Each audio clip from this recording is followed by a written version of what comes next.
अस्सलाम वालेकुम, I am Iqra Saeed, clinical psychologist, और आज हम बात करेंगे मैटरनल हेल्थ के बारे में, जिसमें हम स्पेसिफिकली हाईलाइट करेंगे पोस्टपार्टम डिप्रेशन को।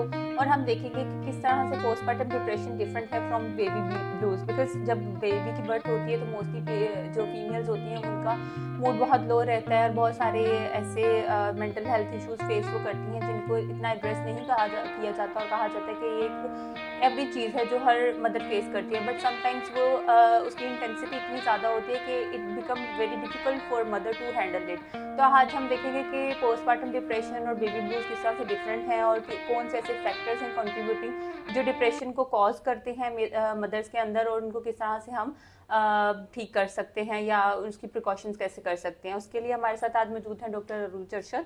हम अस्सलाम वालेकुम मैम, कैसी हैं आप? वालेकुम सलाम इकरा, क्या हाल है आपके? मैं ठीक हूँ, आप कैसी हैं? तो जैसे कि मैंने बताया डिप्रेशन की, और स्पेसिफिकली हम पोस्टपार्टम डिप्रेशन के ऊपर बात करने लगे हैं, तो what do you say, is it normal और we should consider it as a major point कि इसको डिस्कस करना चाहिए और इस पर प्रिकॉशंस होनी चाहिए?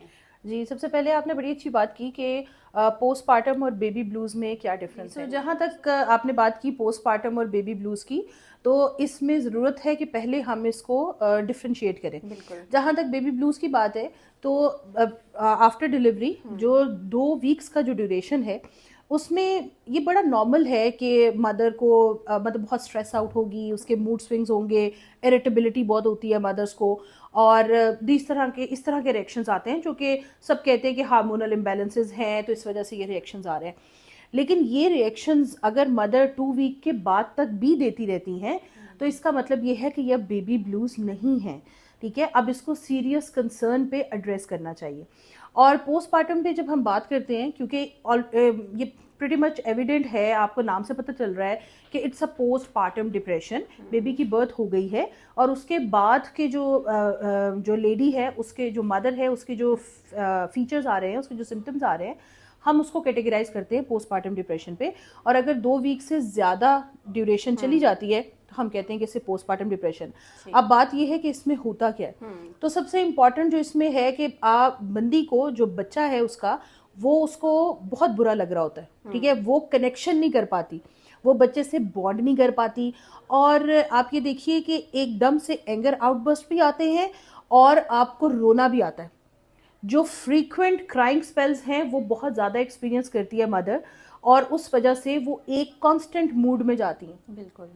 और उस फेज के अंदर जाहिर बात है, जब वो फ्रीक्वेंट क्राइंग स्पेल्स हैं और इरिटेबिलिटी है, तो जो भी हो उसे बुरा लगेगा।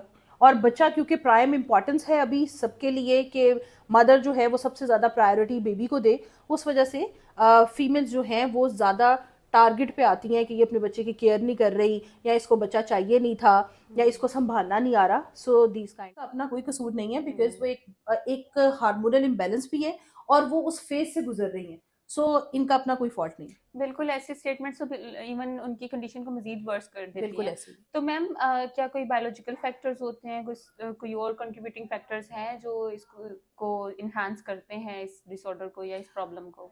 जहाँ तक हम बायोलॉजिकल फैक्टर्स की बात करें, तो जेनेटिक तो अबनॉर्मेलिटी साथ हो सकती हैं। लेकिन जब हम ये पोस्टपार्टम डिप्रेशन की बात करते हैं, तो स्टैटिस्टिक्स बायोलॉजिकल फैक्टर्स से ज़्यादा साइकोलॉजिकल और सोसाइटल फैक्टर्स पे फोकस करते हैं।